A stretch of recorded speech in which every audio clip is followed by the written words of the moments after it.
আশা করি তোমরা বেগুন দিয়ে অনেক রকমের রেসিপি বানিয়ে খেয়েছো, কিন্তু তোমরা কি বেগুনের রেজালা বানিয়ে খেয়েছো? যদি না খেয়ে থাকো বা অন্যান্য স্টাইলে যদি বানিয়ে খেয়ে থাকো, তাহলে অবশ্যই একবার এই রকমভাবে বানিয়ে খেয়ে দেখো। আশা করি তোমাদের খুবই ভালো লাগবে। কিছুই না, খুব সাধারণ উপকরণ দিয়ে এবং অল্প সময়ে বানিয়ে নেওয়া যায় এই রেসিপিটা। চলো চটজলদি বানিয়ে ফেলে এই রেসিপিটা। তার জন্য আমি এখানে একটা বেগুন নিয়ে নিয়েছি। তোমরা যে কোনো ধরনের বেগুন নিয়ে নিলেই হবে, কোনো সমস্যা হবে না। বেগুনটা একটু যাতে কচি হয় সেইটা দেখে নেবে, তা না হলে দানা ভর্তি বেগুন হলে সেটা খেতে কিন্তু ভালো হবে না। এবার আমরা যেভাবে বেগুন ভাজার জন্য বেগুন কাটি লম্বা লম্বা করে, ঠিক সেইভাবে 4 ভাগ করে বেগুনটাকে কেটে নিতে হবে। বেগুনটা একটু বড় বড় করে এবং মোটা মোটা করে কাটতে চেষ্টা করবে। বেগুনটাকে কেটে এখন এক সাইডে রেখে দিলাম। এবার একটা বাটির মধ্যে নিয়ে নিচ্ছি 1 চামচ পোস্ত, আর চালমগজ নিচ্ছি 2 চামচ, আর নেব 1 চামচ মতো বা 1 মুঠো মতো কাজু। চালমগজ আর পোস্তটাকে জল দিয়ে ভিজিয়ে 10 মিনিট রেখে তারপর এটাকে সুন্দর একটা পেস্ট বানিয়ে নেব।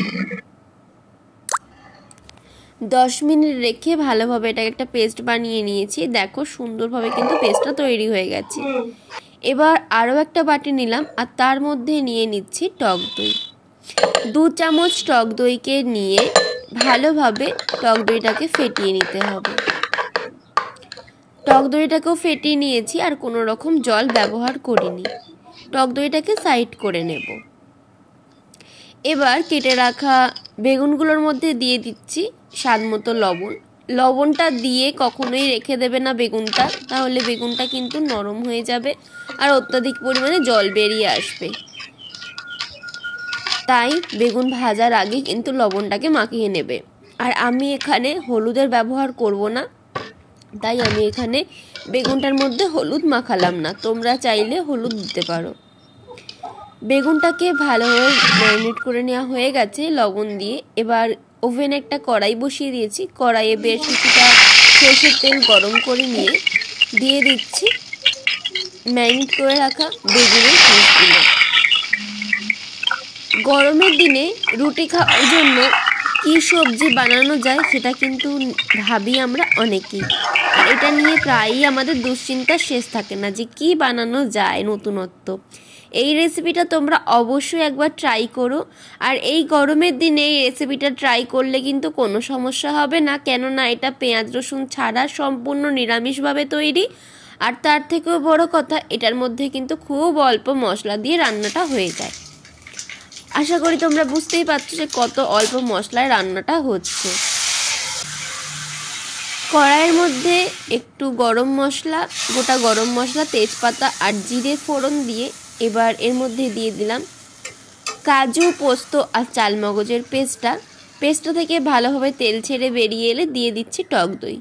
আর এই দুটো উপকরণ দেওয়ার সময়তেই গ্যাসের ফ্লেমটা কিন্তু একদম লোতে থাকবে।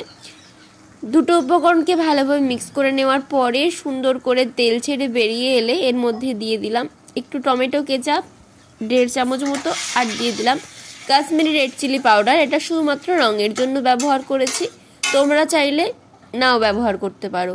দেখো মশলা থেকে সুন্দরভাবে কিন্তু তেল ছেড়ে বেরিয়ে এসেছে। এই সময়তে আমাদেরকে দিয়ে দিতে হবে 1/2 চামচেরও কম জিরে গুঁড়ো আর ধনে গুঁড়ো। আমি এখানে ঝালের জন্য কাঁচা লঙ্কা ব্যবহার করব, তোমরা চাইলে গুঁড়ো লঙ্কাও ব্যবহার করতে পারো। জিরে আর ধনেটাকে ভালোভাবে কষিয়ে নেওয়ার পরে মিক্সির বাটি ধোয়া জলটাও এখানে অ্যাড করে দিলাম। তোমরা এর পরিবর্তে দুধও ব্যবহার করতে পারো। এবার ঝালের জন্য দিয়ে দিলাম বেশ কয়েকটা চিড়ে রাখা কাঁচা লঙ্কা। এবার গ্রেভিটাকে ভালোভাবে ফুটিয়ে নেব। গ্রেভিটাকে ভালোভাবে ফুটিয়ে নিয়েছি। 3-4 মিনিট গ্রেভিটাকে ফুটিয়ে নেওয়ার পরে গ্রেভিটা কিন্তু অনেকটা ঘন হয়ে গেছে, আশা করি দেখে বুঝতেই পারছো। এবার এর মধ্যে দিয়ে দিচ্ছি স্বাদ মতো চিনি আমি এখানে ব্যবহার করলাম 1.5 চামচ, আর দিয়ে দিচ্ছি স্বাদ মতো লবণ আর চিনিটাকে ভালোভাবে মিক্স করে নিলাম। আর এটা একটু মিষ্টি মিষ্টি খেতে হবে, খুব মিষ্টি না হলেও একটা টক মিষ্টি ব্যাপার থাকবে।